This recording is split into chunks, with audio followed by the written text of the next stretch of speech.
are talking about the British monster movie Slaughterhouse Rules.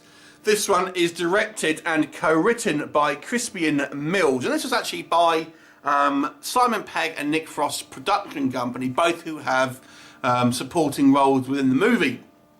Now, the Slaughterhouse is the name of a prestigious school, very high-end school in this universe in the UK, that is attended by a variety of top banana students, all of whom are intending to be, politicians and various leadership roles, etc. Then we have our this northern lad who's in there for, I'm not really sure how he gets in there, but it's never really fully explained, but he gets to go to this school for some reason or another.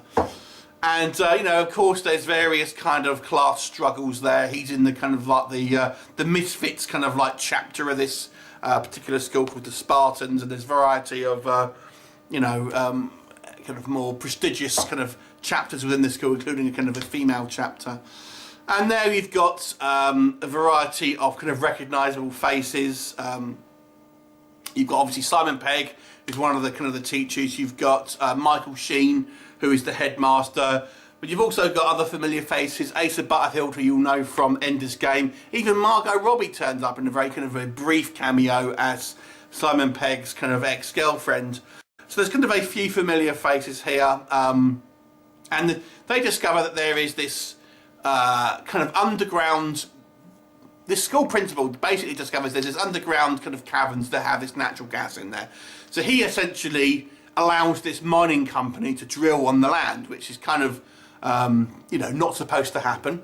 And they basically unearth this underground creatures, ultimately, that are a cross between a mole and the pterodogs from Ghostbusters. And it's essentially these things attack one weekend when there's only a few people left at the school, and that's his story. So it's a horror comedy.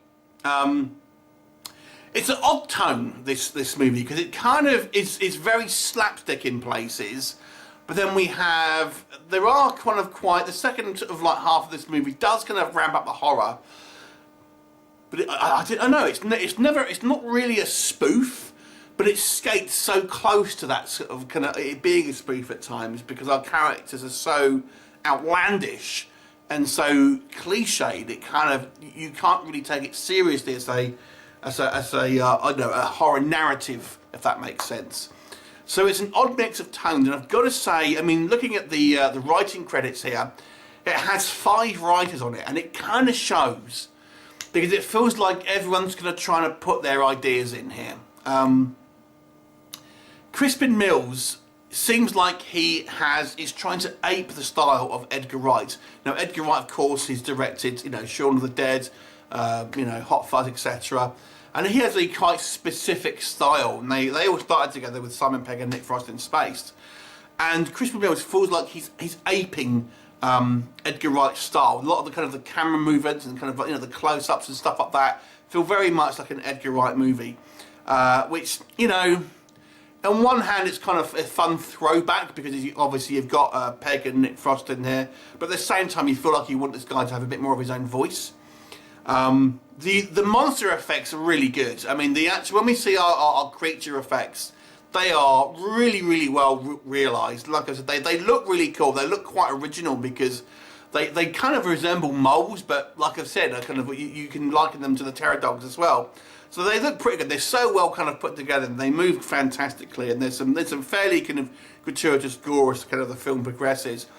Some of the characters are quite fun. I really enjoyed Michael Sheen's headmaster. I thought he was absolutely great.